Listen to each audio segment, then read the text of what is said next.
Transformers, more than meets the eye. That's actually very good. Thanks.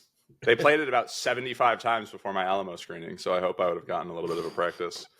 They played, I think, every single Transformers trailer for every type of Transformers content from like 1980 to like 2024.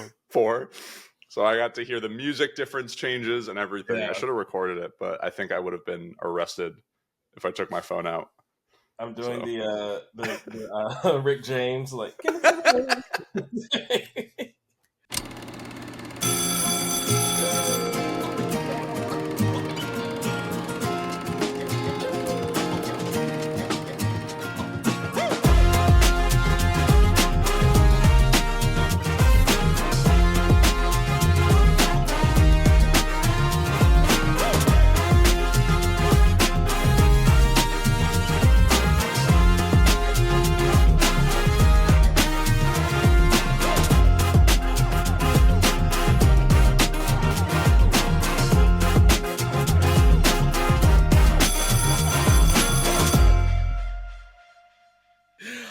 Hey y'all, welcome back to another episode of the After School Cinema Club. I'm your host Vaughn. This week I am joined, as always, I'm the actor of the group. I'm joined by our director of the group, Jose, and our writer of the group, Dylan. Fellas, how you feeling? I'm exhausted. I've had a really long weekend. Flew back to the East Coast for some family stuff, and then flew back and had some dog stuff. Just a lot of stuff going on. But I saw the movie last night, and I'm very excited to talk about it, as well as the news of the week. Yay, Jose. I'm also doing okay. Also had a long week, but had yesterday to recover, so that was nice. Got to spend the time with my girlfriend, which is very nice. And now we're here. Love that. I'm also doing good. A bit tired. Did you also have a very long weekend? On. Interesting. All of us had long weekends this weekend. What a peculiar situation. Stranger things have happened. I am excited just as to kick off as we jump into news. LA, it is official. It is out. Like, I can say things. It's like posted on websites, and it's like a thing happening. I will be at LA Comic Con on panel at LA Comic Con, no less, on Saturday. First of many. First of many. Yeah, this is like being. Actually, funny enough, I was gonna say, like, being a nerd, being a geek is like my bag, and acting is also my bag. And the panel I'm on is literally called "Geeks Take Center Stage." So, come hang out with us. Excited to see all the cosplays that are gonna happen. I'm also excited for the conversation and discussion we're gonna have, just about being a nerd and being in this space. I am over the moon because when I started 2024, I did not have this on my bingo card at all. And ironically enough, my first time at LA Comic Con was last year. And I was like, oh, this is kind of cool. It'd be cool to come back. And then I am coming back in a big, big way. Aside from that, we have news. We've got some James Cameron news. We also have news about Ziplines, which I'm really, really curious to talk about, and a little bit from Ridley Scott. Dylan, do you want to take us through some of this? Yes, and a Von T'Challa recasting in 2027 as well. But also, just as a small thing, if you hear snoring in the background, Charlie has decided to lay immediately next to me and is just snoring. So trying to take him on a walk before this actually backfired because I just thought he'd be kind of calm. Instead, he's just passed out. So that's what that sound is. Sorry, Jose, to fix that in post. Magic button. Magic goes away. So the first thing which I am actually super excited about is James Cameron is going to be directing an actual movie for the first time in decades. He is going to be directing Ghost of Hiroshima, which is essentially an adaptation of what is a true story, which I actually didn't know. So it is a true story of a 29-year-old engineer who was on a business trip in Hiroshima when they dropped the bombs, and then took a train to Nagasaki, only then to get bombed again. and he lived and survived both of them. And that is all that I know about the story, and I want to not know anything else. Maybe I'll read the book after the movie comes out, because I don't want to be like book was better guy. Hey, So yeah, it would mark his. So when do you think? And you probably are going to know this, but when was the last time he directed a non-Avatar movie? oh, Wait, 5, what? 05? Because Avatar came out like 08, I think. No. Avatar was like, yeah, 08, 09, somewhere around there. Yeah. And as far as I can remember, there was there something after Titanic, right? He directed a what do you call it? I'm so loud. I'm so sorry. It's so loud. He directed a couple documentaries, like underwater documentaries. Those don't count. It will be his first film since the Titanic, non-Avatar film since Titanic, which is in 1997. Wow. One of the most like seminal filmmakers, like modern filmmakers, even just filmmakers of all time. It will be his first, like, I shouldn't say original because Avatar is original, but basically his first non-Avatar movie in probably 30 years, because this movie will probably come out in 2027 at the very least. I'm actually curious to see if he works with Nolan at all for like some of the like atom bomb stuff, or like at least with some of that team. Although Nolan tried to do most of it practical, and I feel like Cameron instead is going to learn some from the fire and ash stuff and maybe try to have a little bit be more digital. Yeah. But I'm excited for it. What do y'all think?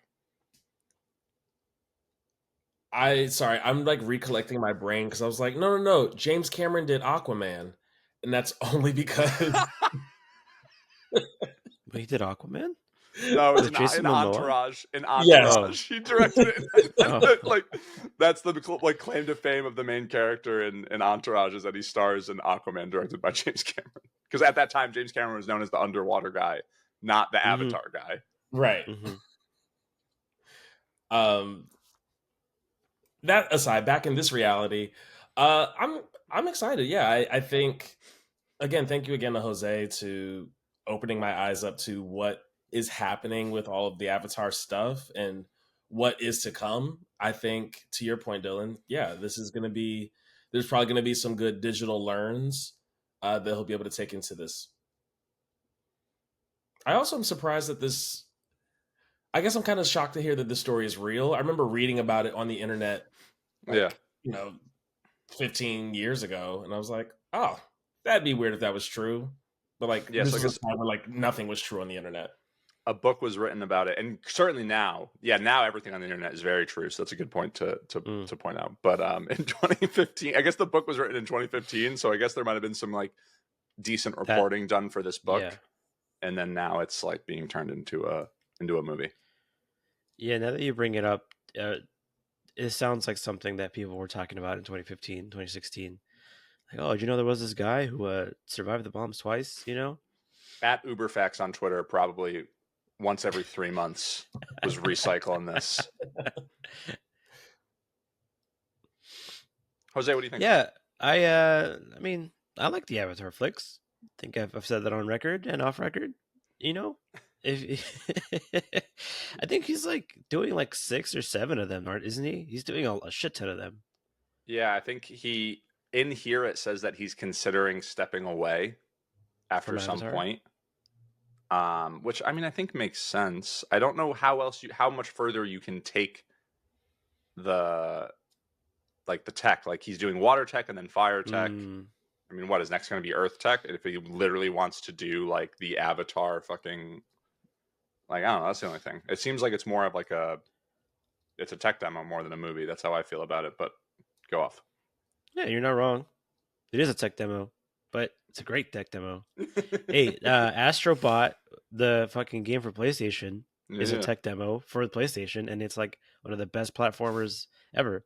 So yeah, there is some legitimacy in tech demos, Yeah. And my only concern, and kind of segueing into the next James Cameron story, I hope it doesn't have AI, because he's joining the board of directors for Stability AI. And 'Cause so he, here's the thing, yeah, and then yeah. the next story, yeah. So he's joining Stability AI, essentially, and he says that the intersection of generative AI and CGI image creation is the next wave of film technology. I'm gonna be honest. I sent this as just as like a fake dig at Jose because Jose is a James Cameron guy. I'm not a James Um, Cameron guy. I'm an Avatar guy. There's a difference. that's crazy. I think if you're a James Cameron guy, I think that's like totally understandable. To be an Avatar guy, as a little nutty, in I my mean, opinion. given what we've just talked about, like that's basically that Venn diagram's almost a circle. Um, I what I do think, honestly, I don't know if I have, if done properly, a huge problem with this. As long as there's still VFX artists, as long as they are still creating original content, but using AI to make the work faster, less expensive, and potentially better. Personally, I don't have a problem with it. And that's specifically what he says in here. He goes, the convergence of these two different engines of creation will unlock new ways for artists to tell stories in ways we can never imagined. So, look, I do think there's a chance we're going to get total AI like trash and garbage. Yes, I do think there's a very high chance people lose their jobs from this. I'm not going to be naive from that. However, I think that AI is going to be here in some capacity to stay. I just don't like. I don't think it's any kind of way where it's just going to go away. And I think it's just going to have to become a tool in the same way people at one point were worried about TV or anything else of like destroying something. And that's all.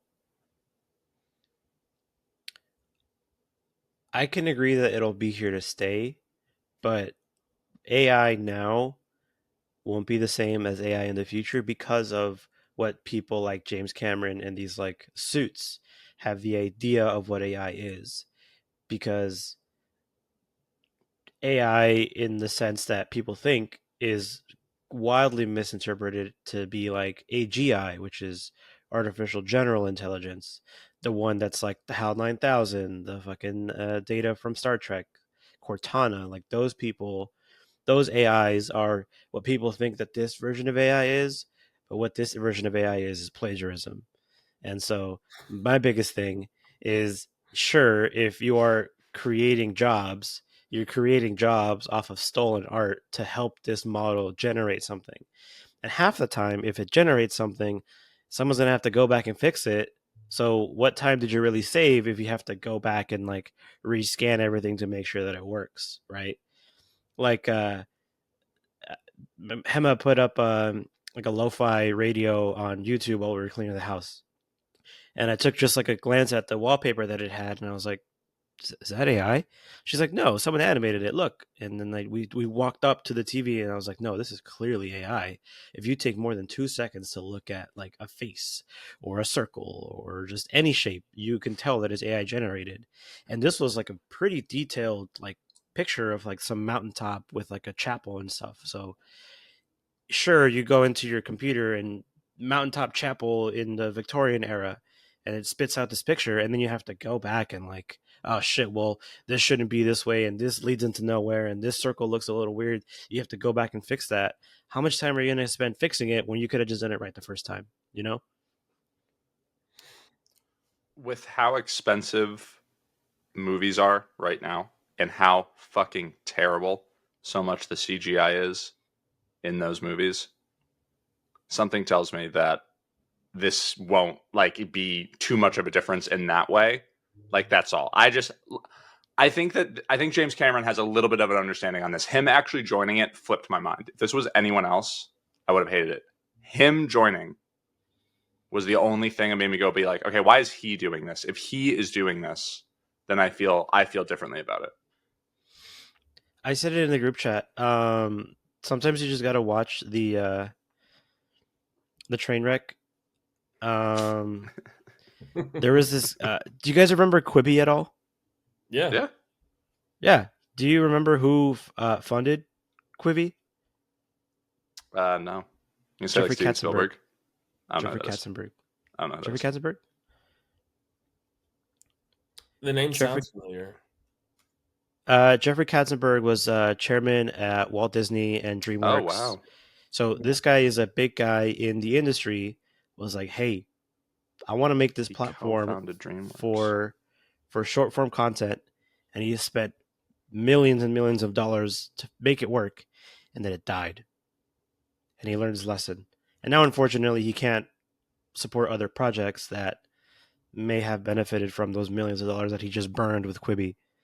So if James Cameron is going to go burn his money to learn a very expensive lesson, then I'm on board. I'll watch the train wreck. I Real don't quick, think. just looking. Uh huh. You finish, and then I'll jump in. Sorry. You cut me off. I lost my train. This guy's not a creative. He's a business guy looking into it. He came on the business end, which I think is a little bit different. It's not from a tech side. It's not from a creative side. This guy worked in marketing and then moved his way up and up and up. That's the only thing. I do get you and I hear you. And this guy's resume is super impressive. But that to me is just the only difference. But I'll shut up and mute my mic. I can get that he's not a creative, but sorry, Vaughn. You're good. And now you're muted, so I can't. I'm muted? Oh, no. No, Okay. Dylan's muted. Go ahead, Vaughn. No, finish your thought. I don't want you to lose the train.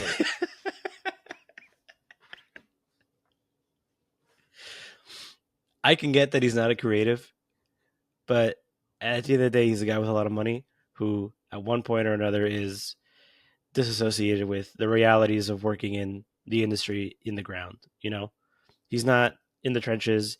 He's not working those 80-hour weeks to pump out CGI that unfortunately looks bad. You know, he's not running the farm in like India or China or somewhere that's offsourcing a lot of those visual effects or animation studios. So I get your point, but I still don't think the point is valid because he is such a big guy now. I think. Okay, good. I think that if we can be intentional about how AI is used, and if we not limit it, but like section it off to this is a tool to help us and not a tool to replace us, the more that we keep that mindset, and because as it was said earlier, it's here to stay, whether we like it or not. I do appreciate the difference in like it's not like the Cortanas of the world, or like I think about Scarlett Johansson's character in Her. It's not that. It's hey, I'm gonna feed it a thing and it's gonna generate a thing for me. And like I've seen some AI that looks really weird and really off. I'm on a very, very specific side of TikTok that is Power Rangers AI teams. And it's kind of cool. And I think this is why I like am still on the side of TikTok, is because I will engage with the content. But it will, it'll feed a prompt of like the most recent one I saw was a prompt of the Divine Nine, which are like the historically black fraternities and sororities, the 9 of those fraternities and sororities as Power Rangers. And so knowing that each of those groups has like a color scheme and animals attached to them, and like there's certain other like motifs and themes, seeing all of that get thrown into like a ranger thing and then a megazord and all that stuff. I'm like, oh, like this is interesting how this comes together. I'm only on board if the artists get paid anyway. Like I think if like yes, let's use it as a tool. Like I could never draw, a team of 9 Power Rangers and their Zords and all that stuff. But I can, if I have the concept for it and I can ask AI to make it, and through whatever payment system or whatever, the person who originally came up with the concepts or the original pieces to Lego together what I want, pay the artist is all I ask through all of this.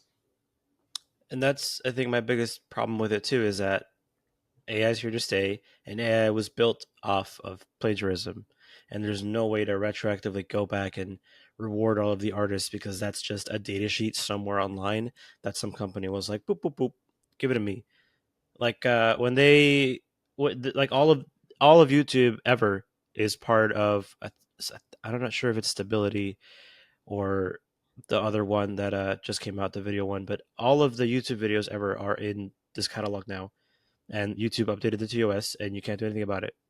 It's just part of this machine, and they're the only like active litigation that I know of is I think Sarah Silverman and a bunch of other authors are suing ChatGPT because when you ask the right prompts to ChatGPT, it just straight up spits out the book that she wrote and the book of other people because that book was stolen and uploaded as a PDF, and that PDF was then used to train this language model, and that's already too far gone. And you can seek retroactive compensation, and that's what she's trying to do with this class action lawsuit with other authors. But that's how much money is ChatGPT making now versus how much money is that settlement going to be in a couple of years?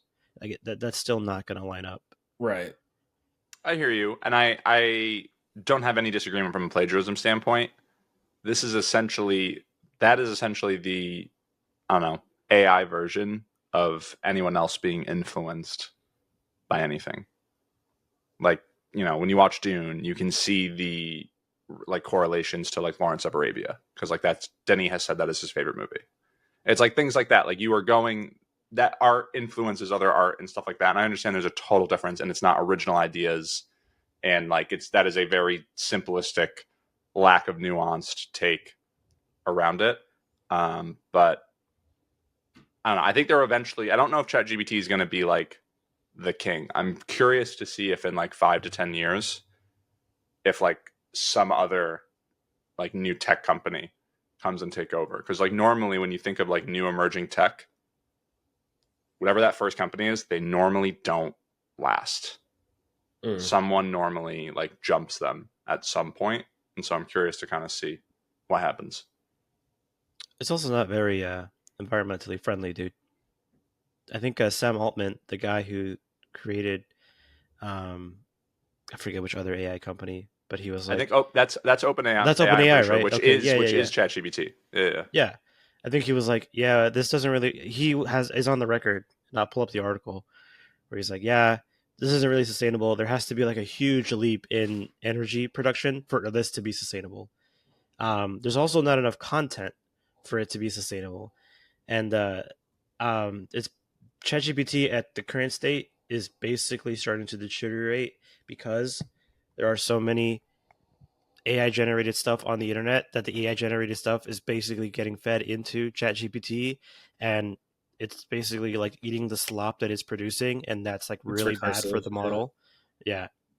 I mean, Microsoft I think is restarting 3 Mile Island to generate nuclear energy to fund their AI. So this is very energy intensive, which is bad for a dying planet. So, but nuclear is good, so I'm all for it. Nuclear is good, but it's just for Microsoft for AI, so it's bad. Sure, but I don't think it's gonna like something tells me if it's not everything is good, not everything is bad. Investing in nuclear energy will lead to more people investing in nuclear energy, which is a net good. That's all. I would hope. Want to talk about theaters? AMC is bringing nuclear reactors. New popcorn AMC flavor 3 Mile just in. for a Chernobyl-like experience now. But so the 8 biggest theater chains. I just thought of like eating popcorn and then like your nails like fall off into the popcorn as well because. Sorry, go. Yeah. AMC. Not great, not terrible. No, the new heating system for AMC theaters is the 8 biggest theaters in the U.S. and Canada announced that they plan to invest more than $2.2 billion to modernize and upgrade over 21,000 screens over the next 3 years. They said the money is going to go to anything from improved sound and projection systems, upgrading dining experiences, signage, carpeting. Oof. Underrated big part. Carpeting. No more fucking sticky carpets that haven't been touched since '84. and as well as some theater owners have been adding planning on adding attractions like pickleball and Ziplines, as well as upgrading their auditoriums. There's been memes all over the place of various Zipline content and relating it to movies, from I Think You Should Leave to The Dark Knight and stuff, which is really, really funny. I'm curious to see what this does. I think it's kind of cool. I think that they talk about wanting it to have like better seats and different types of seats and wanting to put more laser projectors and things like that. I think it's become pretty clear that the premium formats are becoming more and more popular. And I honestly could see a world where maybe theaters start to have 2 Dolby theaters, or maybe even potentially like 2 IMAX theaters to kind of accompany some of that stuff. So yeah, I'm for it. What do y'all think? I don't know how that pitch looked to like for the pickleball and ziplining thing. Like I don't want to like diminish what people go to the theaters to do. Usually, see a movie is the thing you do at a theater. I like the idea of like the MacGuffin bar. So there's a place to before or after, and I've done both. Have a drink, as you're gearing up or winding down from the film you saw. Like give me more food options or like upgrade the experience while I'm doing the thing. So like yes to the carpets, yes to the seating, yes to the screens. Give me some like fight Alamo on like the menu thing. Like that's the one thing I can say is great about an Alamo experience is like yeah, you get the dine-in theater thing, but like the menu is also like very good. Give me that. I'm not gonna go see, challengers and then play pickleball afterwards, unless I do. Mm. Wait a minute, sorry. Trying to tear your ACL? Spoilers. No, but just like lots of longing stares with some Trent Reznor in the back. Some thigh action. Yeah. Excessive sweating. That was such a sexual movie. But yeah, I focus on the experience you're giving me. Don't give me new experiences. And where's the zip line going to go? To your seat. Oh man, like I just got out of Theater 18. It's like AMC Hoffman in DC, where it's like 3 stories. I'm doing a double feature. I got to catch Theater 3. Just zip straight down, man. Head right in. Or like in Burbank when there's like 3 different theaters like all over each other. Yeah. Yeah, I mean, yeah, to go from the AMC Burbank 8 to the 16, or just in 16, that elevator has not worked since Nam, or that escalator has not worked since fucking Nam. So if you give me a zip line straight up there, fuck yeah, let's do it. They haven't fixed that shit, and I've never seen it work. Honestly, yeah, lived here for 3 years. I'm actually pretty cool with it.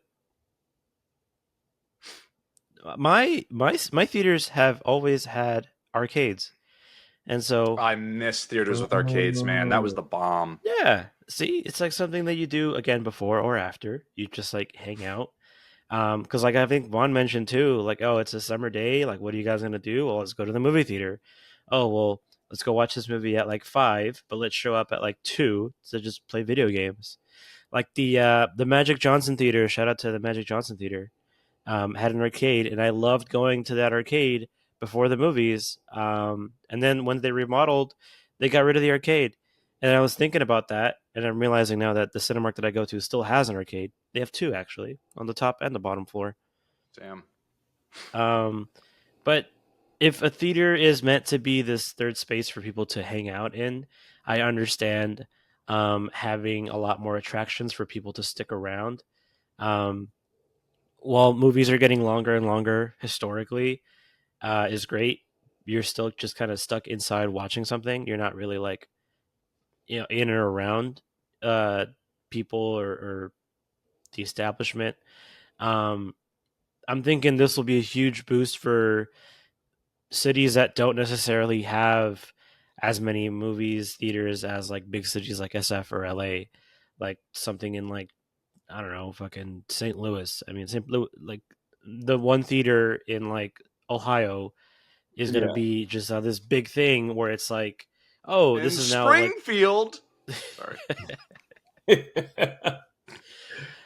But this will be the thing where kids are gonna hang out, like, oh, let's go play pickleball. Let's go to the zip line. It's gonna be like a mini Chuck E. Cheese, but at the same time have a movie theater. I want batting cages, bumper cars, and Axe like whatever the throwing. boat And version thing is too. Yeah, and mini golf. Yeah, I would also because on top of that, not just having experiences is upgrading like the viewing experience. If your theater doesn't have reclining seats, fucking get on that list immediately. I mean, most LA theaters, to be honest, don't, which is crazy. Most LA, and I think I think LA it's its own thing because people, if you live here, pretty much I do not think there is another city, maybe New York, where there is like more people that are just like interested in film as a whole. That was the one thing I noticed when coming here. It's like so few theaters have like reclining seats, whereas like in Connecticut, the main theater I would go to, shout out AMC Plainville 20, they had theater seats since like 2012. They were like one of the first ones. I remember seeing that. I was like a senior in high school, and that was like mind blowing. yeah. I was like, oh, look at us, state of the art, Connecticut. Who's got it better than us? But moved out shortly after. But I think for a lot of states and cities, for your Albuquerques, your Renos, sorry, flyover states, I'm being a little rude here, as I usually am. But I think that's going to. Yeah. No, I'm with you. I think it's gonna like do real well in those areas because, like, look, old people, boomers, whites in general, fucking love pickleball. They're going to eat that shit up. So I think that's gonna work. And they do mention dining. I've been to the one AMC dine-in place when I saw the Green Knight. The Marina. Marina Del Rey. Yes, This is a top tier theater. That is a very good theater. Okay, maybe I went to a different one then because it fucking stunk and the food never came and I had to go out twice to get it. This was after going to Alamo, and I've yet to go to an AMC dining experience since then. Nah, dude, it's pretty. No, it's pretty good, dude. Yeah. Maybe I went to a different. Is it in a mall? Yeah. Yeah. Had a terrible Like experience. the third or fourth floor, I think. Mm-hmm. Yeah, had a real bad experience. Run it back. Sorry. I'm not driving all the way to fucking Marina Del Rey. Fuck that. Yeah, you are. It's down the street. Vehicle. Just charge It is. First off, You take Venice is- and you take Washington. Actually, you take Washington all the way down. Ooh, I we're doing would the drive Californians. past- Good. like I would drive past like 17 theaters on my way there, yeah. including Alamo, which has better food. I can walk You're to Alamo. 'cause I technically did it going the last wrong night. direction, dude. Your Alamo, I think, is on what street is that? Like 3rd? I'm still It's by going the west. block. Yeah, but It's between 8th and 7th. You fucking fake LA. Way to West be off side by to west side. way, Oh, it way is to be on off by 8th and 4 7th. blocks. Yeah. It is. I always thought it was Idiot. further north. Yeah. But yeah, I'm for it. In the vein of expanding a third space, I'm with it. Do you want to talk about a threequel? I never know how to feel about these moments in this timing. Like pivoting from a passionate story to the last story of the news. No, just like we haven't even seen the sequel yet, and you're already like, and number 3's coming. We're working on it, and like, I have to wonder where this is coming from. Like I think about like Into the Spider-Verse. We got Across and Beyond the Spider-Verse, and like they announced that those were coming. We knew that both were coming after the first one came out. It wasn't like they did Across the Spider-Verse and then they said, "Oh, and you know what? Before this movie comes out, we're going to do a third one." Like it was planned. So to know that basically, given the timing, this story in Gladiator 2 is going to be buttoned up, and then they're going to open it up again. I don't know. Yeah, I mean, it's not a full confirmation or announcement of a third. He's saying that he said he's dreaming up a movie that takes inspiration from Godfather 2. I'm glad he's saying Godfather 2, not Gladiator 3. But he's basically he's talking about it in the sense of that there's already an idea for it and he wants to do it. He's also 86, so maybe he's just like trying to get like the, you know, ball rolling on this kind of stuff before he. But I don't know. We'll see. I've been trying to avoid a lot of the Gladiator 2 stuff because they're showing a lot of trailers and making new trailers, and I get real nervous when that starts to happen. Maybe they've got some like in the know that people are going to go watch this movie. Oh, I think it's going to make a ton of money. It's a Gladiator movie. Yeah. But the first one was so long ago, and I mean, I think we discussed it when we got news about it. I didn't need a second one. Yeah. Nor do I know if I need a third one. Although I did, I've not seen the trailer or anything for it for Gladiator 2, but I did see a snippet on my TikTok a couple days ago, and I was like, Denzel with these earrings. Okay. Was it a Power Ranger team up with Denzel as the Pink Ranger and Pedro Pascal as? No, but you could generate that as a thing. It would be great, I'm sure. I did see a meme because I guess they must have released like more pictures. It was a picture of Pedro Pascal with like a bunch of like soot and stuff in his face, and like the quote tweet was like, "When the guy who's running the barbecue at the cookout finally gets to eat."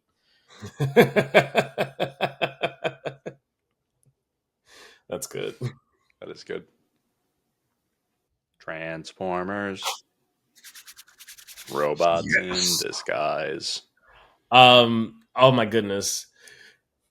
This week, the movie we're talking about is Transformers 1. I am so excited about it.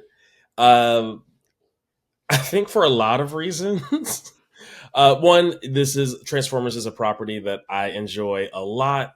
Shout out to Beast Wars, which was my introduction to the Transformers franchise. Not the movie.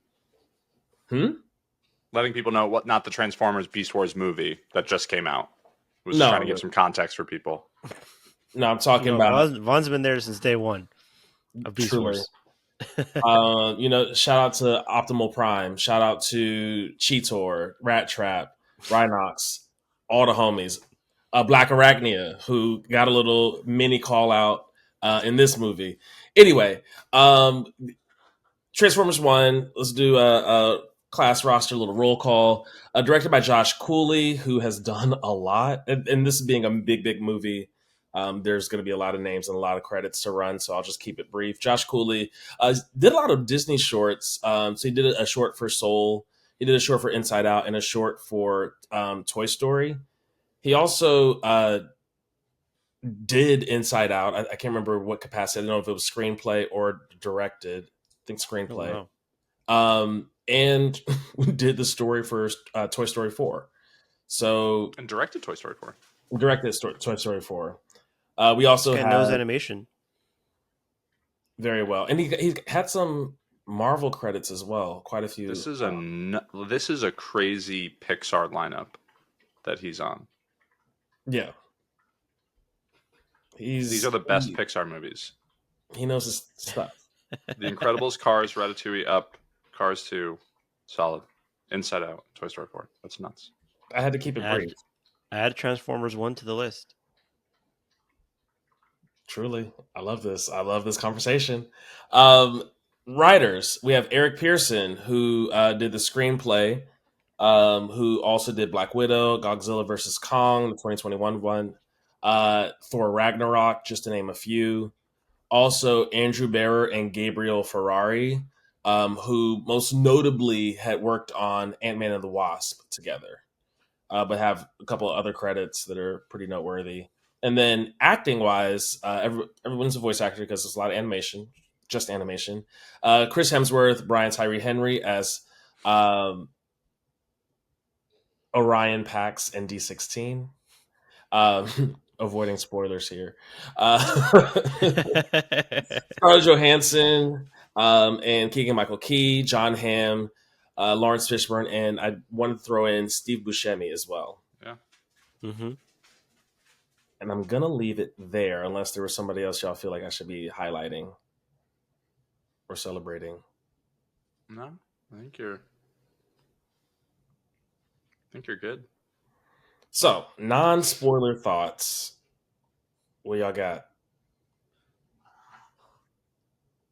I'm gonna steal something I saw online before the movie came out.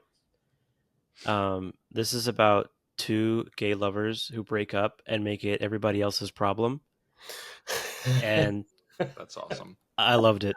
I loved it.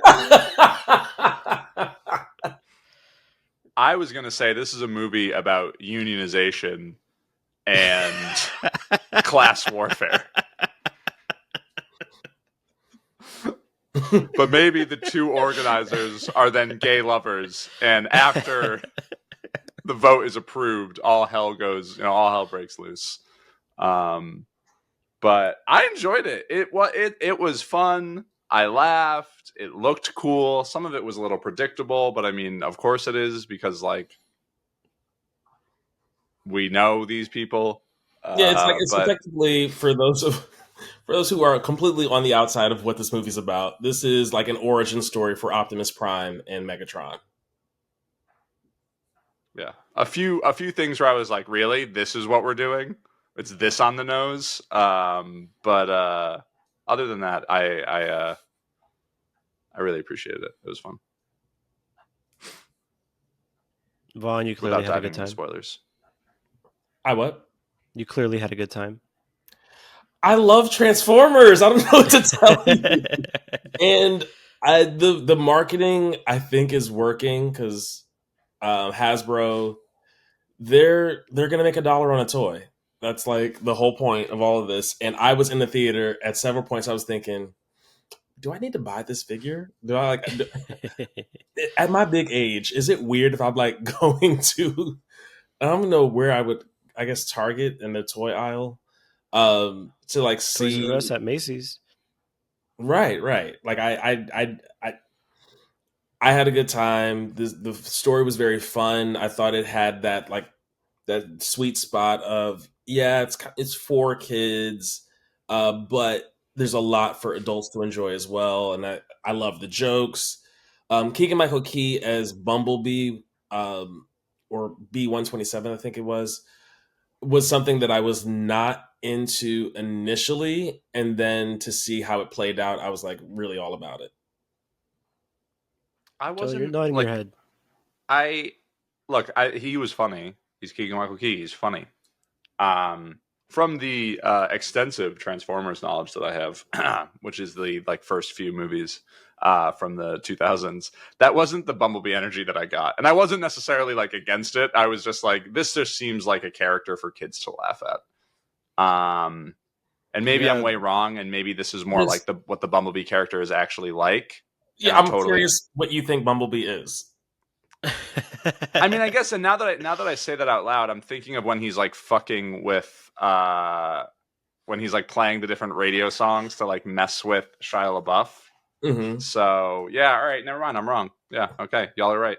I'm like, he was peak Bumblebee, but he has his Yeah, voice that is box. true. Yeah, yeah, yeah. and that's like a big canon thing because he has to deal with not having a voice,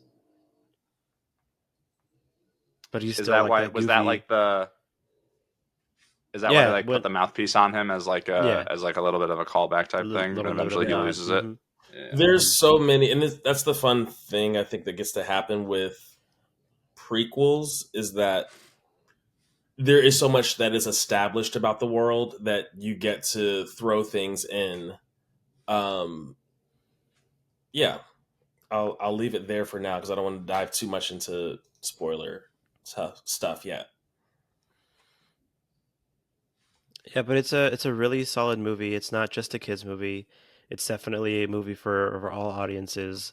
It's I don't want to say it's peak animation or peak cinema because that still goes to Godzilla X Kong for me because that suplex is just top tier. But um, animation for animation's sake and really showing what like a good voiced actor could do in like believing a character even though it's a cartoon and like suspending that disbelief.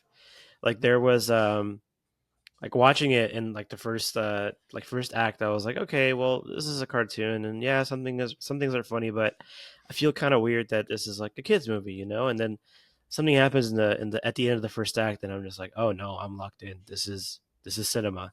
This is writing. This is acting. This is directing. In a sense, this is everything, but Yeah. it's just a cartoon. Yeah, I loved especially that you could see, especially in the scenes with, and I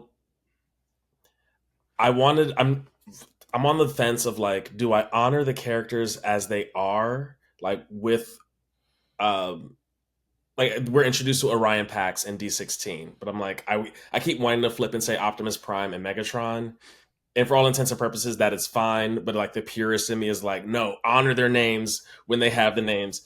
But I there's so many moments throughout the film where watching any of the characters' eyes, they feel Hmm. alive, which I really Hmm. did appreciate because I was like, okay, this when I first heard about this movie, I wasn't quite sold, especially given the animation. But then the more I like watched, especially, I don't think I saw a single. I might have seen a teaser for this film, but then I went in and like enjoyed myself. I I was just blown away at how real it all felt, knowing that I'm watching, voices pretend like robots pretending to be people effectively, or like having these real human like complex emotions and relationships. I was shocked at how good it all came together. Yeah, I was also on the fence because of the animation, and because it was meant to be a nod more to the original Transformers, not like the really angular Michael Bay Transformers. Just because CBH, that doesn't really appeal to me. It it's definitely a product of the era when animation was a bit more costly and a bit harder to like get things right. Also, toys couldn't be as complex, so they kind of had to be all like blocky and shapy, right? But yeah, that went out the window as soon as like this big thing happened at the end of the first act, where I was like, all right, well, this is now what it is. Yeah, I dug it, and I think the one last other thing, it worked for me most of the time, and sometimes it kind of really didn't work for me. Was they did some interesting camera angles, so like they would sometimes try to like really frame it, and I felt like to me it was like you're really trying to frame this like it's like a regular movie, or you're trying to frame this then Mm. from a first person perspective. And sometimes it really worked, and there was a handful of times that it didn't. But I appreciated the different. Sorry, Charlie is jumping all over me. I appreciated the different attempts.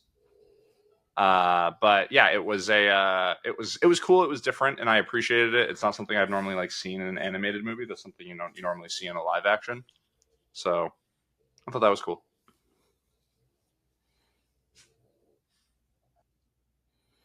Right on. I'm like bursting at the seams. Are we ready to jump into Yeah, spoilers? let's talk about spoilers. I want to talk about Okay. spoilers. I want to talk about I spoilers. love all the callbacks or call forwards, I guess, if this is a prequel, to just the Transformers lore. Just in the very beginning, when the two, not the very beginning, but like when they're in the mines, and that explosion goes off and Jazz's leg gets stuck and then his leg gets torn off. I was like, okay, this we're in for a good ride, because if they're already doing this level of detail in terms of callbacks, because Jazz, spoilers for the first Transformers movie, Jazz is the Transformer who has his legs ripped off. He's not the one that has the cane, right? That's what I thought it was going to be. No, no. Okay. Is that So about Sentinel? Because I think Sentinel has a cane in like That might the. not be in the first Transformers. One of them, there's an old ass Transformer they get from like the military base. He's like an old jet or some shit. Oh yeah, that's yeah, a yeah. He's like a that's the big second bomber type. Transformers. Yeah. Yeah, yeah. I think that was Or like the second or third Transformers. Yeah. Yeah. yeah, no. Jazz. Actually, this is up the street from you, Dylan. Jazz had his legs ripped off by Megatron on top of Tower Theater, which is in downtown LA. Oh, Dang. All right, I'm gonna have to rewatch the That the first whole final Transformers. fight starts 2 blocks up from your house. Yeah, Right, that's to crazy.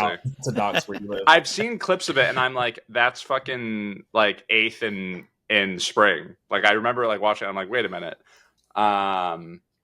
That's crazy. Yeah. Yeah, God, that's the animation in those movies is so fucking cool. Mm-hmm. Michael Bay. Yeah, and like that in Pirates movies, man, looks better than stuff today. It's crazy. love to see it. So I was really looking forward to this episode because I would love to hear more of the Transformers lore, Vaughn. I know you're just like a pool of knowledge for Give me all everything. that. Yeah. Let this be your Dune. Let this be your tune. It's such a blessing, and also with you. And I'll admit, like a lot of it is just like I was generally a fan of the movies, big fan of the cartoon, like Beast Wars and like the follow up stuff. OG Transformers stuff, I'm not as knowledgeable about, but I did appreciate that they gave us Shockwave and Soundwave, and all you guys have Wave in your name. Raise your hand if you have Wave in your name. I loved Starscream and the idea that like,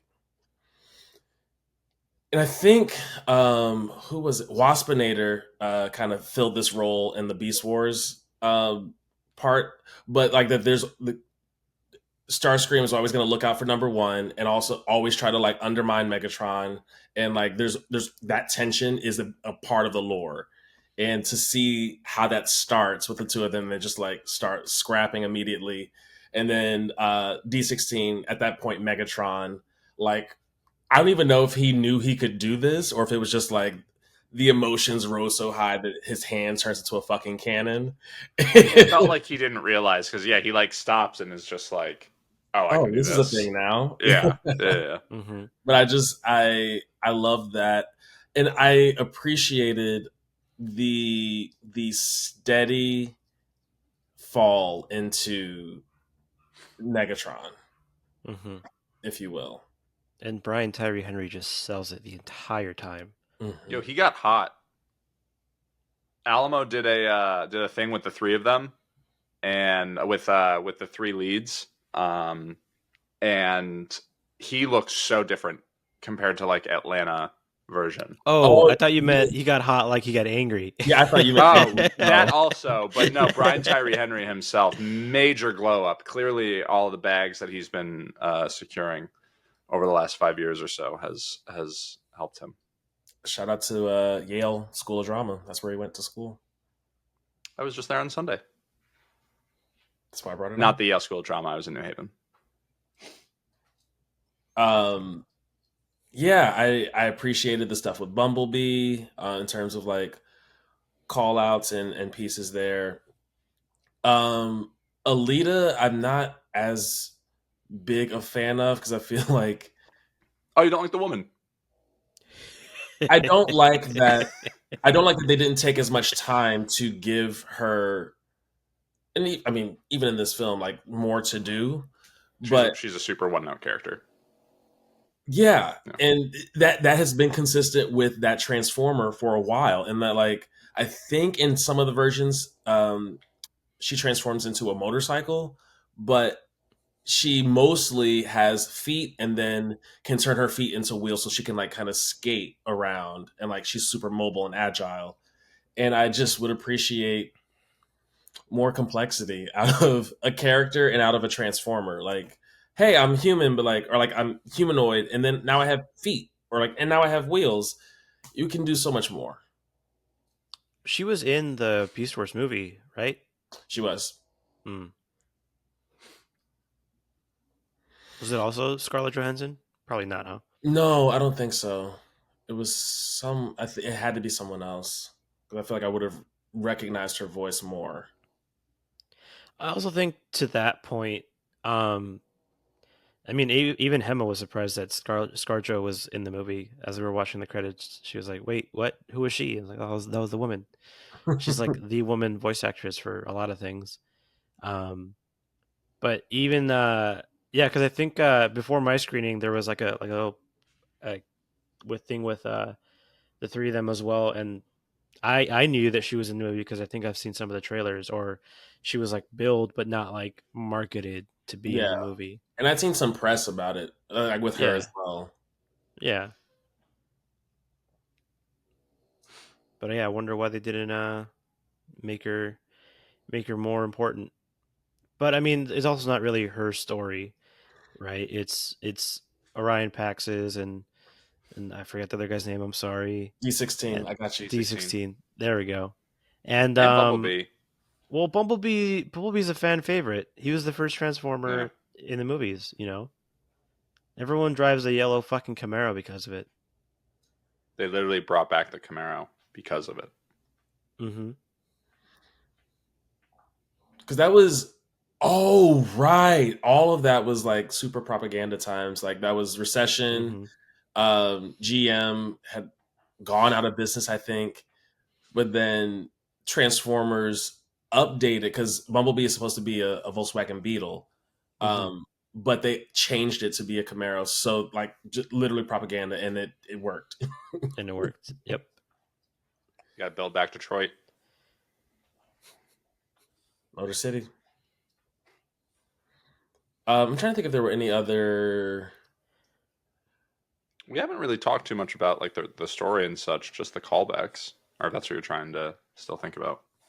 Yeah, well, the other thing that I'll say generally, and we can get into story right after it, is the my biggest question going into the movie was how is Cybertron going to feel?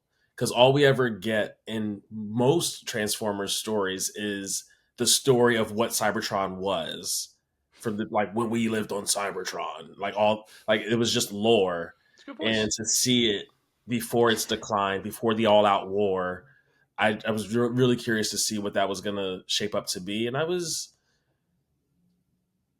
into it, I guess. Like I wasn't super impressed by it, but it didn't seem, and granted there's still a lot of like this movie ends again, we're on the spoilers part, with the separation of the friendship of Optimus and The breakup. Megatron, the The breakup, if breakup.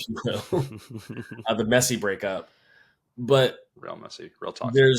there's still so much more of like, I know there's so much gravity that every character talks about Cybertron with, and I wanted to see more of that. I never got it. I didn't get a sense of that as much. But this is, we'll get into it in the next movie, Transformers 2, I guess.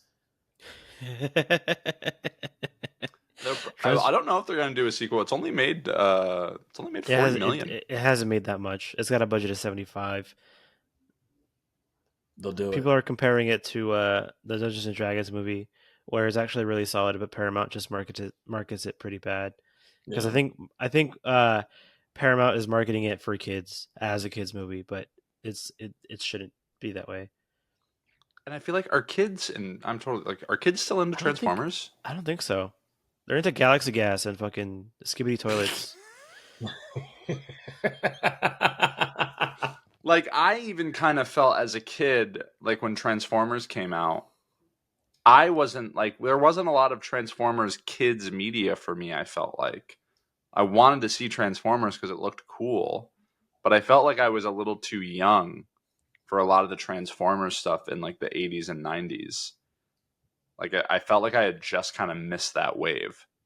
You did. Yeah. And then I came Um, into the wave for the Michael Bay movies. Yeah.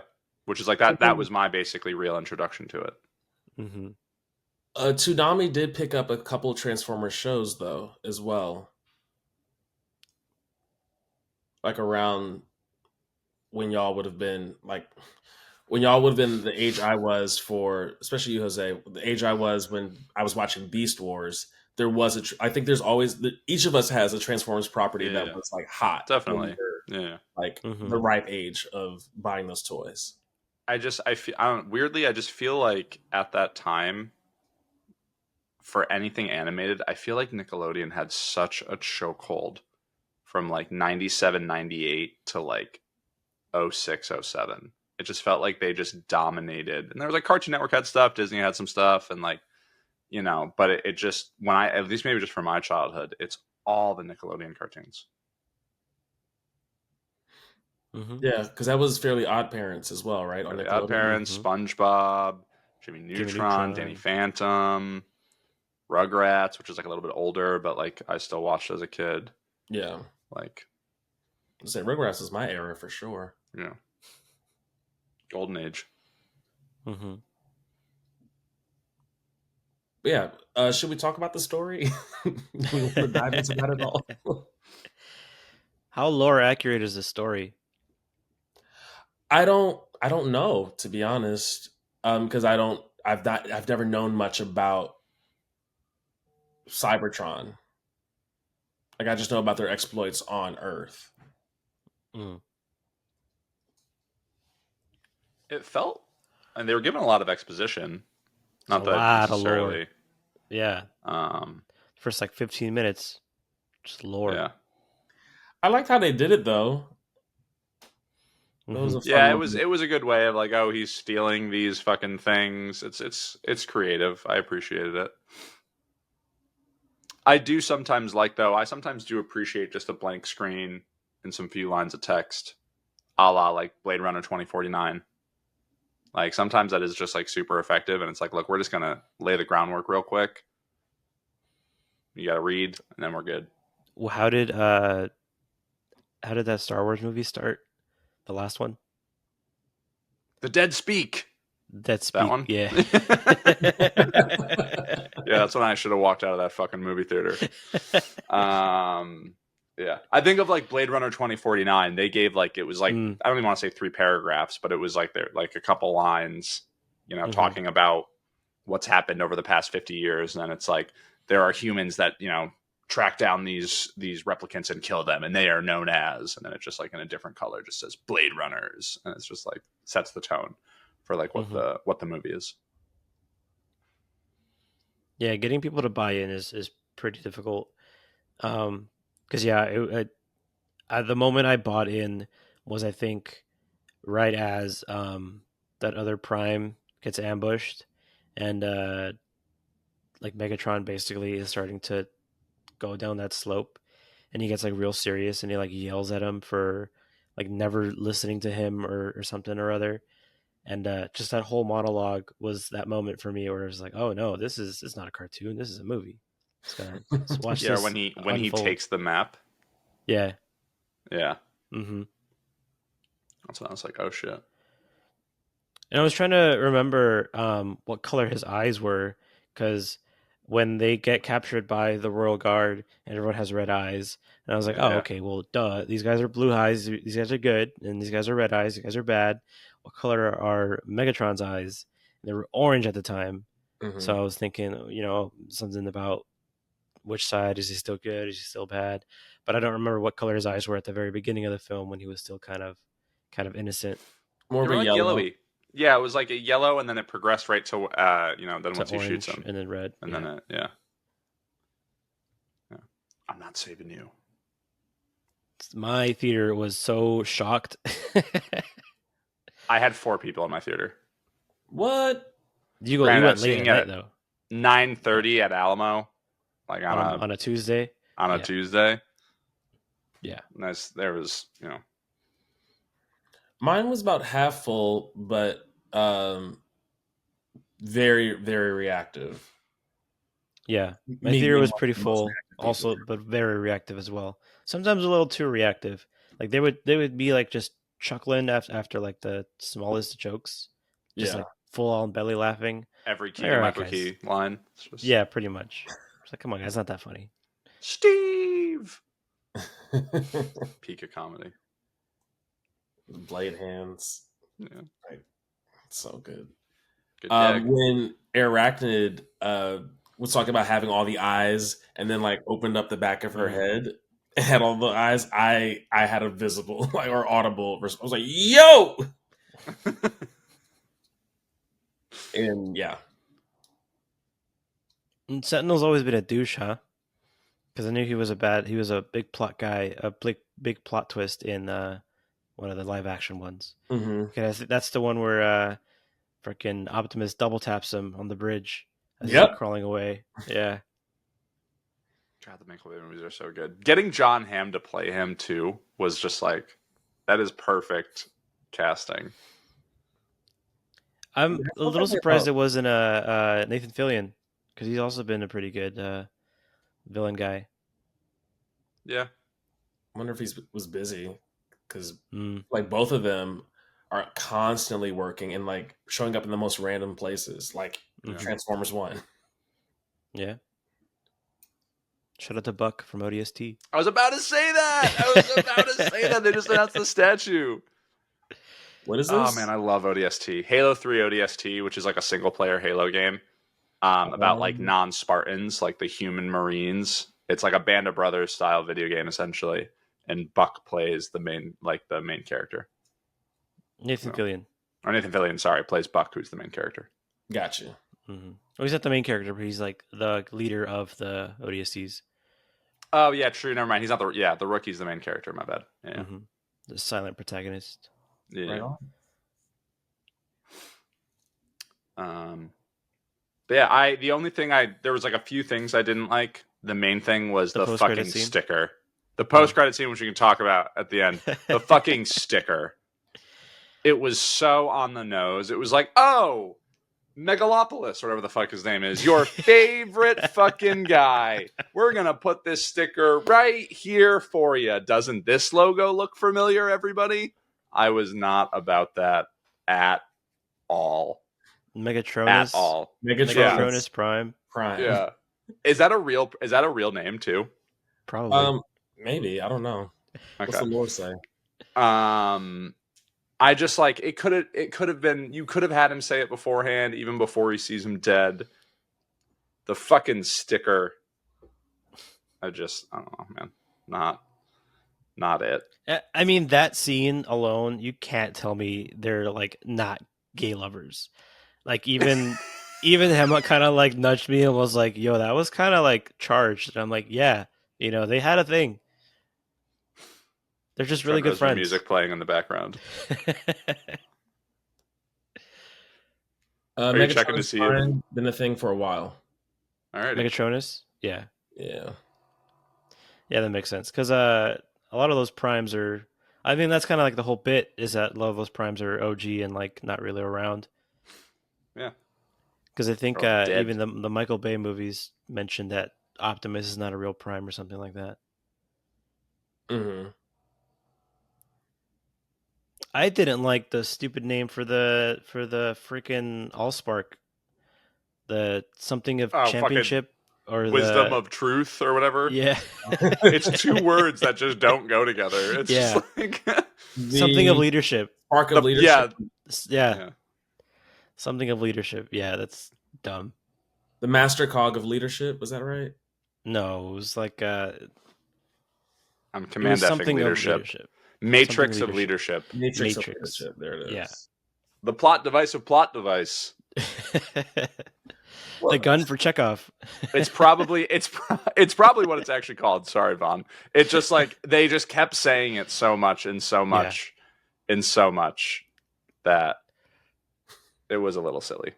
I liked the story though. I liked the race, all that. It was really interesting and, building the relationship. I mean, it was building the lore too. To your point, Dylan, about being class warfare and how like minor bots are looked down upon, and these other bots who can transform are like the better ones. There's clearly that caste system. Sentinel is clearly meant to be this guy. Yeah. Origin's based on a book called Caste. Sorry. Oh, yeah. It is. I saw the movie. Did you see the movie? I haven't. But yeah, like it makes sense to like, Optimus is trying to look out for everybody and the little guy coming from that place, which is understandable. And then other side of the coin, it made sense why Megatron turned bad. He's like, my whole life meant nothing. My whole life is a lie. It's because of you. And he's like, now I'm never going to trust anyone again. And instead of going to therapy, that's the only thing. Because that's some straight guy behavior, TBH. But like, he's like, I'll never love again. I'm never going to find anyone ever again. I'm never going to have a leader again. And I'm just going to... playing in the background. Yeah. he just starts punching holes in walls and just, you know, goes down the right wing fucking incel path. But I mean, at the same time, not to be a Megatron apologist, although this movie He's just does asking be a questions, Megatron right? apologist. He did nothing wrong. I won't say that, but I get why he did everything he did, and it's not fully in Optimus's camp, and I think that's some of the tricky parts of storytelling in this day and age, and that is that we offer so much nuance to like understand the villain's POV. But yeah, when you find out that it's not that you were born, or in the language they use, you came online without a cog. The cog you had was removed, so it's like For your no ability, reason. for no reason other than to subjugate you. That's actually the reason, subjugation. And to the real life parallels of like people who have been born without, you know, the same opportunities and abilities because of an overlord who is, you know,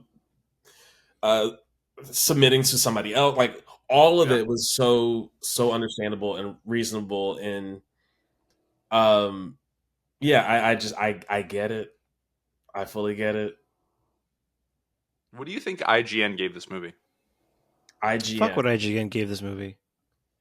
I'm gonna say 8 out of 10. IGN hasn't had a serious take since they fucking flipped on Cyberpunk, dude. They gave it a 5. Now, granted, that is one person's opinion. It's one person saw the movie and they write the review. But I saw that and I was like, what the fuck? I mean, you know me. I've never been one to much care about what other people think about a thing, or I've not been one to let that affect me. So if you're listening to this and you're letting IGN dictate what's good and what's not, don't. I think IGN gave some other movie like a high review that's actually pretty dog shit. IGN's reviews are never like, they don't mean anything.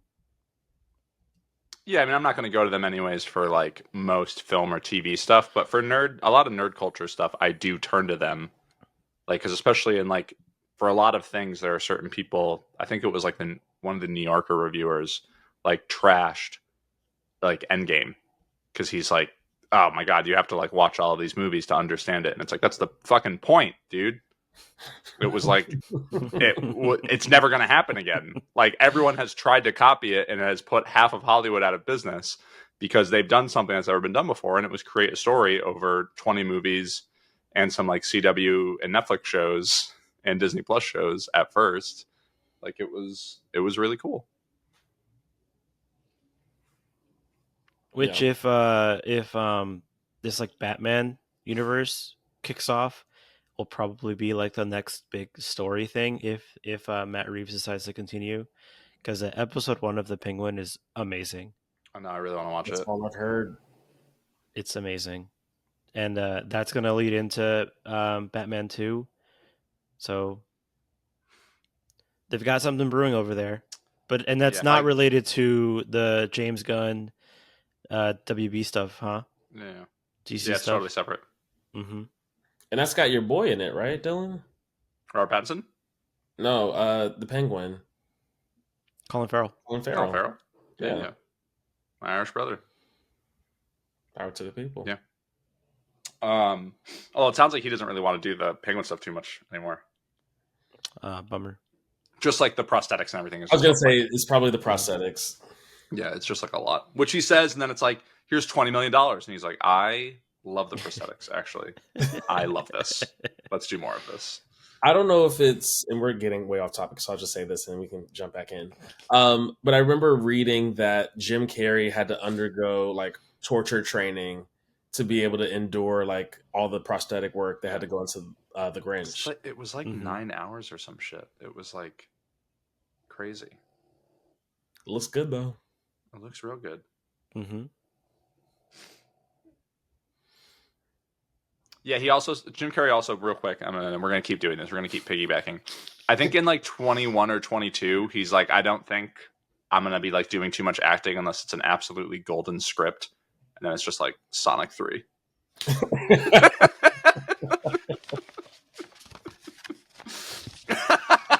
Ah, yes. Sonic 3. I'm so ready. Caught that trailer before my showing for Transformers. Well, you saw a trailer? I Yay. got there too early, I know. So this time it actually worked out. Your thing worked out where we didn't see a single trailer. Once I'm gonna put that at like 1 in 4 or 1 for 5, I think, in terms of times I've tried what you do and then doesn't really and it work works out. out. Yeah, we I got off at 3, and Emma got off at 4. So I drove to pick her up, and I think the movie started at like 4:30 or like 4. No, what was it? It started basically by the time she was off of work. And so when she was off of work, I was driving from the marina in SF to Daly City to the Cinemark. And it was maybe like a 25-minute drive. And by the time we parked and got food and got everything, we sat down and the movie started. Chef's kiss. Damn. Dylan, how's your anxiety doing? It's reached an acceptance level. If that works for you, I'm happy. No, it doesn't work for me. I'm just saying that this time it did. And you know what was weird about that too? There was an accident on the road. So there was hella traffic because they were cleaning up the accident, and we still just like happened to show up right on time. And there was just enough trailers. Like my reasoning behind it was this is like a big budget blockbuster movie, also meant for kids. So they're gonna play an extra trailer or two, so we have some time. Mm-hmm. And it just happened to work out because if they didn't and we got stuck in traffic, we would have missed like 15 minutes. Right on. Can we talk about this post-credit scene? I don't know what you're talking about. Go. I watched an hour and 45-minute movie about how these two lowly miners became the kings of their planet. And at the end, I watch Optimus Prime and the Autobots become the Autobots, and I watch Megatron leave with his goons. They don't say Decepticons, but I got it. It's really fucking obvious because I just watched almost 2 hours about it. And so I look on my phone, and it's like, is there a post-credit scene? It's like, yes, it's an important post-credit scene that will talk about the future of the franchise. And so I thought maybe it's going to be tying into like the G.I. Joe thing or something. I don't know. Let me watch it. And it is just these motherfuckers branding themselves and then saying, we are here to fight against those that are deceivers. We are the Decepticons. And then the lights fucking turned on. And I was like, yeah, I know, man. I know. I just watched it all happen when you all flew away. You made me sit here and listen to this, like, this same... They played the same song. I felt like that song, the Ty Dolla $ign song that they were playing during the trailer, I felt like that song was 8 minutes long. It was like the same thing over and over and over. And then at the very end, it's just this. And I was like, yeah, man, I just watched the movie describing all of that. And it was really frustrating. And that was the only thing. I just got like that. It slightly hampered how I felt about the movie. And I hope Charlie snoring through all of that makes it hard for you to edit through that rant. No, well, okay. I feel similarly, but to a much less extent, obviously. I just hate that they gave that reason to call themselves the Decepticons. Is there any other lore behind it? I'm sure there is, but none that I know of off the top of my head. Yeah. That's like getting upset that he changed his name to Megatron because it's Megatronus. But that at least I kind of got because it's like he's heavily influenced by him. He wears his fucking merch. Like, I get and he that. has his cog. Yeah, like all of that makes sense in that way. This was just like, It's just lame. I don't know. It was just really lame. I get it. I for one enjoyed it, and your animosity towards the post credit scene is bringing me joy because it's not that big a deal, bro. It's not that big a deal, but I was frustrated. But that kind of thing, to go back to my introduction to this entire franchise, which was Beast Wars. I felt the same way about the heroes and villains there, because instead of Autobots and Decepticons, it was Maximals and Predacons. And the Maximals weren't all mammals. Initially they were, but then like once you get in That's like season moronic. 2, season 3, there's like fully, I think even in season 2, there's Air Razor, straight up a bird. Like uh spoilers for Beast Wars. Dinobot is a Predacon, becomes a Maximal, is still a dinosaur. So what are we doing?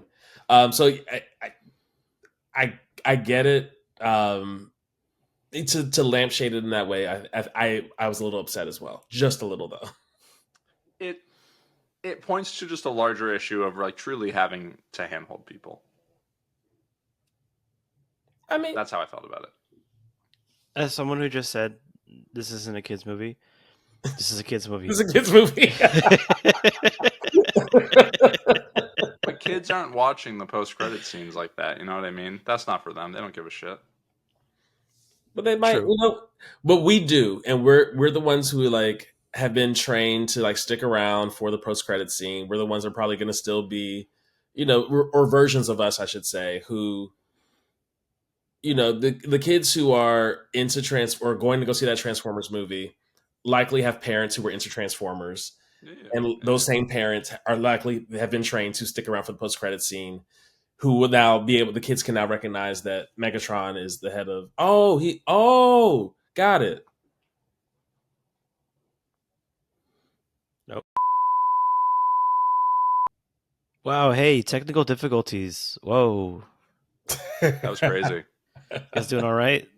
Big solar wave came in and knocked everything out. Yes. I'm good. Yeah, we got the Matrix of Wisdom restored, and now energy is flowing through Cybertron. Energon. Energon is flowing through Cybertron. I can't. Yeah, I mean, I think, I hope it does better. Week 2, I don't know if, actually, I don't think there was anything competing with it in the theater. So. Yeah. It's not a kids movie though. Kind of is. I feel like it? I do actually think low key. Not even low key. I don't know why I said low key. I think it's rated R, but like I remember kids watching Beetlejuice, like when I was in school. Yeah, but that's like a was like a 80s or 90s rated R. That's different, Yeah. you know. Like a rated R back then is not. It's like a PG-13 now. Yeah, I feel like a lot of those parents are that now going to have their kids watch it, and like kids that watched Wednesday who are like all in on Jenna Ortega are going to want to watch it. Yeah, I feel like this is a slightly younger age group or target demographic, I should say. Yeah, I just say that because Beetlejuice beat it in the box office this weekend. And that's an old movie. Yeah. Yeah. We shall see, but yeah, I'm hoping for more. Well, you said there's a trilogy, no? Or someone said it's a trilogy. Is that confirmed, a trilogy? So then I thought we were talking about Gladiator when we said that. Yeah. No, but I think Transformers animation is also a trilogy.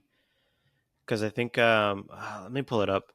I know that they mentioned that the plans for the franchise from the, because we didn't talk about it in the news segment, but spoilers for Beast Wars, the movie. There's a teaser for G.I. Joe to be crossover into the live action Transformers, and I think in that same article they mentioned that the animation is meant to be like its own thing to eventually tie into the live action, but the live action is going to pivot to be more robot oriented than human oriented, which is what I'm here for. Yeah. Let me see if it's that same Yes. article.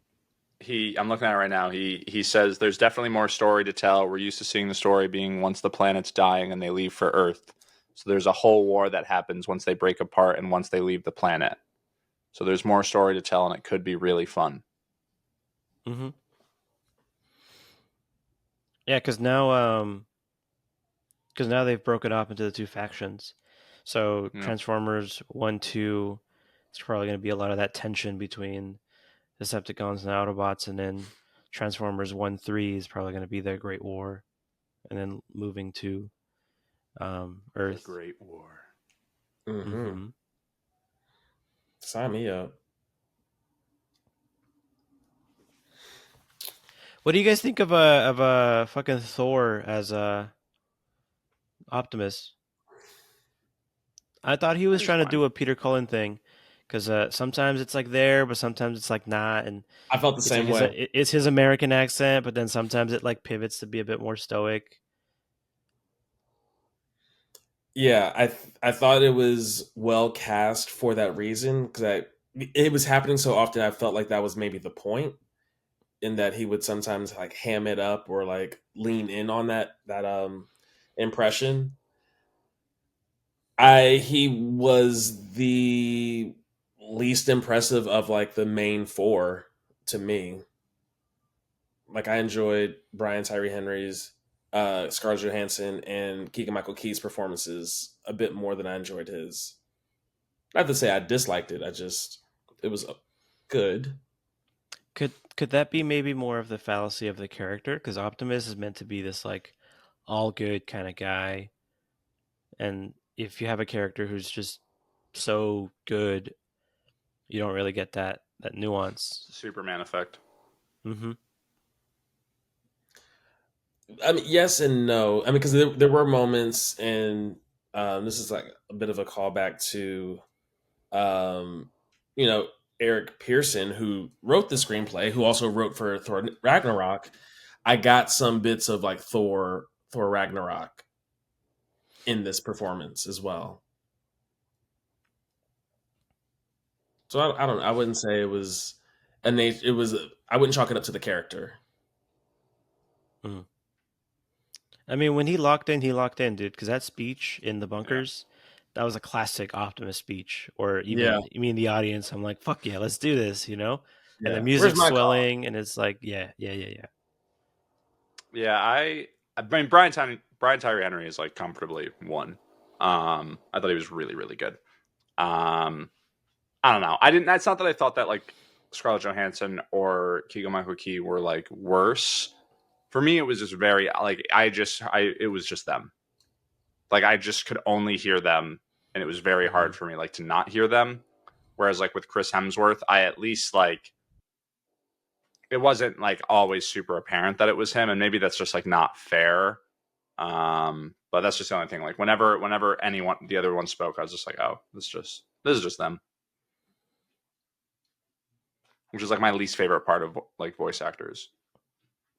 I didn't get that though, unfortunately. I think Scarlett Johansson is a very talented voice actress. Me, like I think she's like in her definitely, but like that just I mean to me, I was like, that's just her fucking voice. She's just She was in the speaking. SpongeBob movie, dude. Was she? She was Mindy. Yeah, Who's Mindy? King Neptune's daughter. Oh shit, yeah, you're right. Again, just because she might have been good in that doesn't make Make her a good voice actress. that's I Because said she you was a mean good voice her? actress. I didn't say that she wasn't a good voice actress. I was specifically talking about this movie and my opinion on it, and that to me it was just like that's just her voice, and it took me out. What about Keegan Michael Key in the Mario movie? That's Toad. Did you just hear Keegan Michael Key? For the most part, yeah. Ah, Or like Jack Black in Borderlands, like he was just yeah, Jack that's Black. true. Jack Black in Borderlands. was just Jack Black. I love Jack Black. Sometimes people miss. Hey, that Minecraft movie. Gotta miss. Not that I think it looks terrible. I thought the reaction to it was kind of weird. It's a literal kids movie. Did we not just have like an hour discussion about kids movies? Yeah, but this, you know what I mean? It's very much different. Like the kids that liked Minecraft, now they're 16 instead of 6. Like, you know what I mean? Like Transformers has been around since Reagan. There's a difference. To bring it back, let's go ahead and what are your ratings? What are your grades?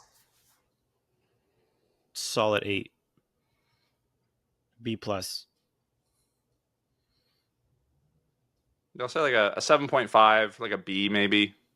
Like kind of in that range. I enjoyed it. Right on. A minus for me. 8.5, I guess. 9. Any extra credit? Because my extra credit would be, I mean, it's a kids movie, but not be a kids movie. Like there are other kids movies who like toe that line between like kids movies and adult movies.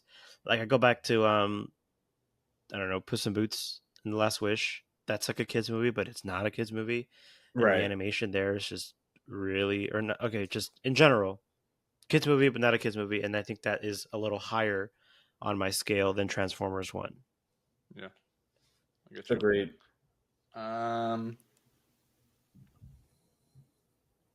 I think it would have to be you tone down some of the like Megatronopolis, like Collins and tiebacks, and a different post-credit scene, and we can really bump that score up. Wait, you've given them a demerit based on the post credit scene, which is an extra credit scene anyway? I did say that it was so frustrating that it ever so slightly left me with a bad like taste in my mouth from the movie. Yeah. Imagine getting your essay back and then giving you like a paragraph at the end, like an extra credit paragraph, and then your teacher being like, "Actually, this extra credit hurt your grade." But it's not an extra credit paragraph. They did a second conclusion to really try to tie in their points, and it didn't work. And so you're going to get docked for it. That's a part of the runtime. That's a part of the runtime of the movie. That is a part of the movie. When I think of Avengers, the first Avengers movie, which I do not like, the only part of that movie that I like is the post-credit scene. Where they're eating shawarma? Shawarma?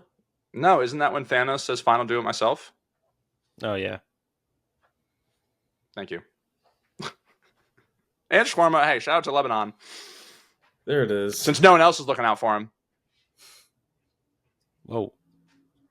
Is this a game you want to play? Are you defending the hundreds of civilians that got killed this week? What the fuck is this? No, but I'm if we're gonna going to cut talk this about like cultures and nobody else defending them, just being of Haitian descent, I feel like I have a really strong pillar to stand on. Sure, if you want to have this conversation, but I wasn't knocking it. I was pointing out the like ridiculousness of it all, but I hear you. All good. We all allies over here. And I still don't think it's fair that you dock the movie because of the post-credit scene. But that's why you have your kids in your class and I got my kids in mine. This is what classes, Mr. Meehan? What classes do you think we'd teach? Like genuinely? Yeah. Because like you'd be drama. I think. Not in a bad way. Like I just depends on the. Well, I was thinking more of core curriculum. We do that too. Yeah. I would be the math teacher, and then I would run the drama club after school. Yeah, for sure. That's a good point. That's a good point. Dylan, I feel like you're an English teacher. I don't know. Maybe, but I think I might lean more social studies. Like social Yeah, studies are one of the histories. Yeah, I would want to do science, but I think I'd probably do history. I see history for you.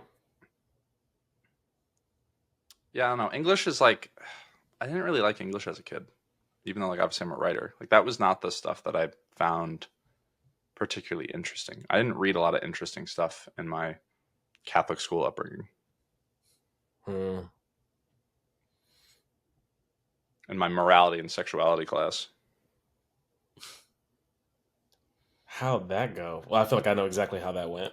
How the fuck do you think it went? After my mom died, I don't know if I ever told the story on the pod. I don't know if I've told you the story at all. After one, we had to take a religion class every quarter or semester or whatever. And in one of them, it was just like going over the Bible and shit. This was like right after my mom died, and I was just like a shit teenager. And they were like teaching us like how gay people aren't right and all this shit. And like a few pages over, it talked about how you couldn't wear different fabrics in your outfit. And so I asked why he was wearing denim pants with like a leather jacket and like pointing out like some of the different stuff. And then my dad got a phone call that I was questioning faith. Yeah. Yeah. I mean, same thing happens in black churches. Like we will cite that like the like anti-gay passage or whatever in the Bible, but then in the next breath we'll have a fish fry with shrimp, like on Fridays. It's like y'all, same chapter even. Yeah, it's okay.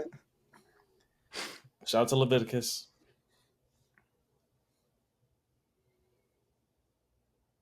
What are your thoughts on religion, Jose?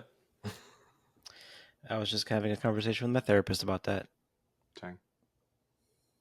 Wow. We don't have to unpack all that here, I guess. Alrighty.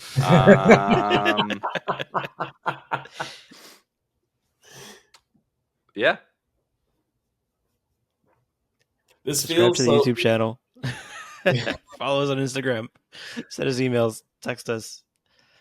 Let us know what you want us to. Let us know what you want us to watch. Let us know if. Let us know if Vaughn has still listened to the Beatles or not. Spoilers. He hasn't. I know songs. Name them.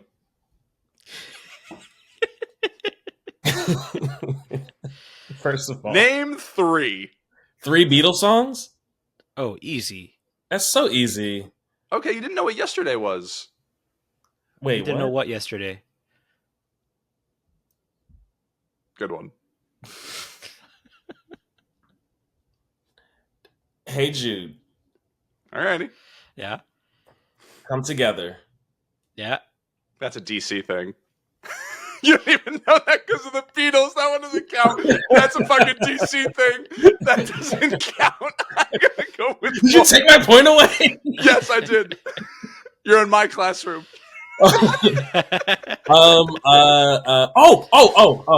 I'm the Walrus. Alrighty. Yellow Submarine. There we go. There we okay. go. Round Shout of applause out for Vaughn. Yeah.